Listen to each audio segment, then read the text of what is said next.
아멘. 예수님께서는 자신의 이러한 솔직한 지금 상황을 감정을 이 제자들에게 나누셨습니다. 말씀하셨습니다. 내 마음이 매우 고민하여 죽게 되었다. 예수님의 인성이 그대로 묻어나는 그러한 말씀입니다. 그러면서 요청하기를 나와 함께 있어달라, 깨어 있어달라 부탁하셨습니다. 예수님의 고난에 동참해달라는 부탁입니다. 그리고 예수님은 한 발 더 나아가셔서 제자들과 거리를 두고 기도하셨습니다. 예수님의 기도의 자세와 내용이 39절에 나옵니다.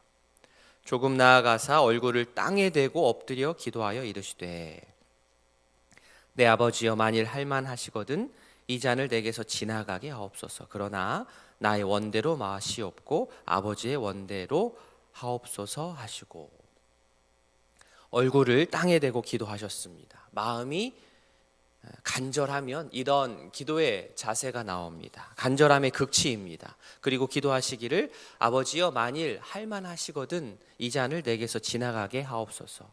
그래서 할만하시거든 이 문구는 하나님의 능력을 이렇게 달아보는 표현이 절대 아닙니다.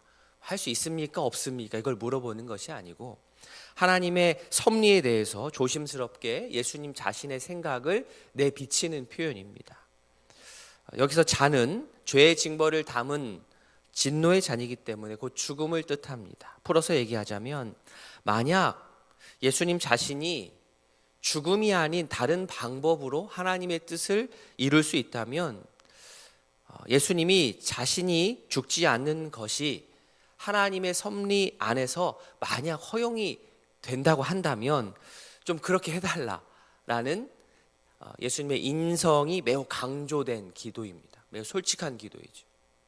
하나님의 섭리는 이루어져야 되겠고 그런데 죽음은 이게 쉬운 것이 아니고 하나님의 섭리를 해치지 않는 선에서 혹시 자신이 이 진노의 잔을 받지 않을 수 있는 그런 여지가 있습니까? 라는 그러한 고뇌와 간구인 것입니다. 즉 예수님의 이 기도에는 아무리 간절한 마음의 소원도 하나님의 주권과 하나님의 섭리를 넘어서지 않겠습니다라는 그러한 다짐이 담겨 있습니다. 그래서 나의 원대로 마시고 아버지의 원대로 하옵소서라는 기도로 이어질 수 있습니다. 예수님의 기도를 통해서 우리의 기도를 돌아봅니다. 혹자는 어차피 하나님의 뜻대로 할 것 왜 그렇게 간절하게 울고불고 기도하냐라고 합니다. 나의 기도로 하나님의 섭리를 어차피 거스를 수 없다면 굳이 얼굴을 땅에 대고 기도할 게 뭐 있냐라고 얘기하기도 합니다.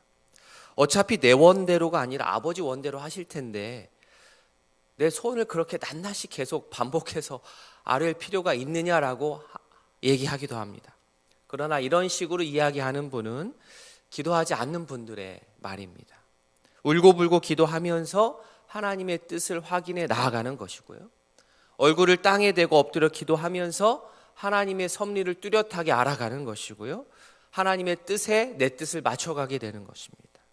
내 마음의 소원을 반복적으로 아뢰고 나의 아픔을 쏟아놓음을 통하여서 하나님께서 나를 향해 품고 계신 뜻을 더 뚜렷이 알게 되는 겁니다. 점점 하나님의 뜻에 나의 뜻을 맞춰가는 이 모든 것이 무엇을 통해 이루어집니까? 기도를 통하여서 이루어집니다. 즉 시간이 걸리는 일입니다. 내 마음이 들어가는 일입니다. 특별히 고난주간에 기도하시면서 예수님의 기도를 통하여서 나의 기도를 돌아보고 예수님께서 보여주신 기도의 본을 따라가는 주의 자녀들로 우리가 성장할 수 있기를 원합니다. 예수님은 이렇게 간절하게 너무나도 인간적으로 기도하셨습니다. 동시에 아버지의 뜻대로 이루어지기를 원하셨습니다. 사실 피조물의 입장에서 창조주 하나님의 섭리를 완벽하게 이해하는 것은 불가능할 것입니다. 여기서 필요한 것이 믿음이지요. 하나님은 선하시다. 하나님의 섭리는 선하게 작동된다라는 대전제가 있어야 합니다.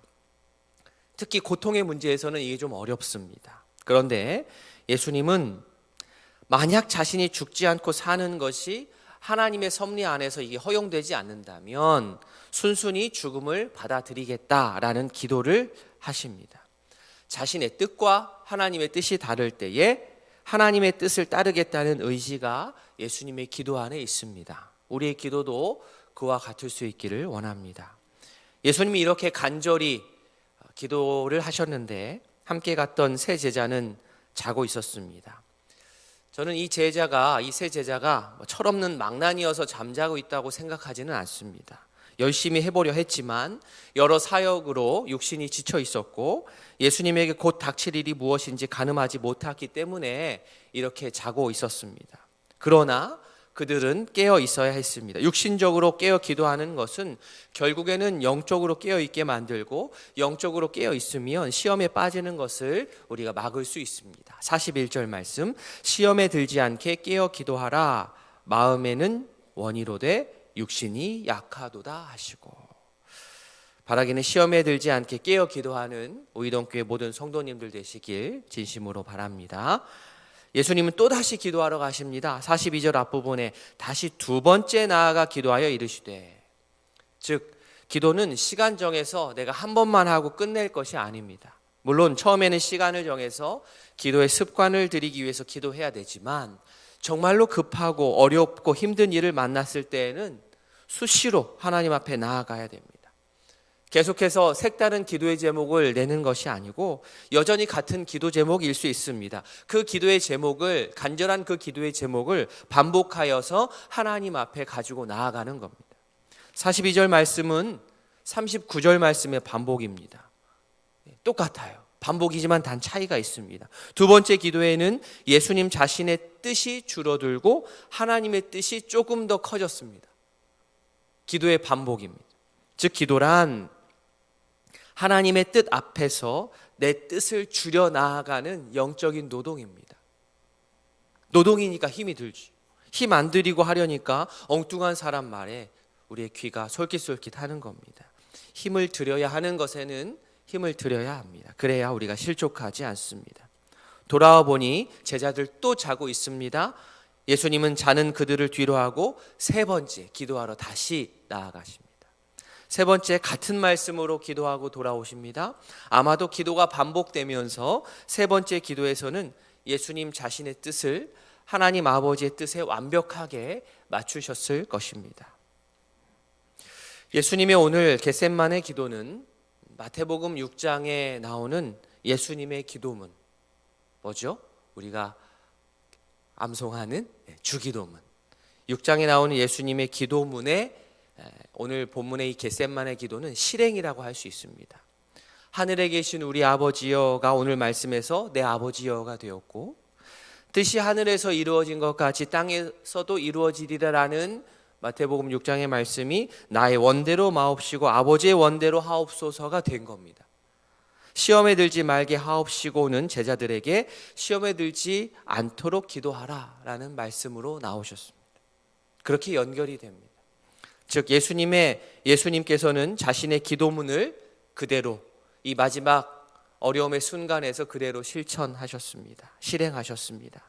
마찬가지로 우리 또한 우리의 기도문대로 기도하고 또 실행하는 하나님의 자녀이기를 소망합니다.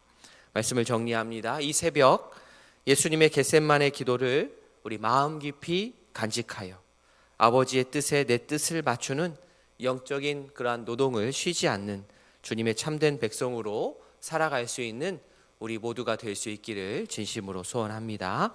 아멘.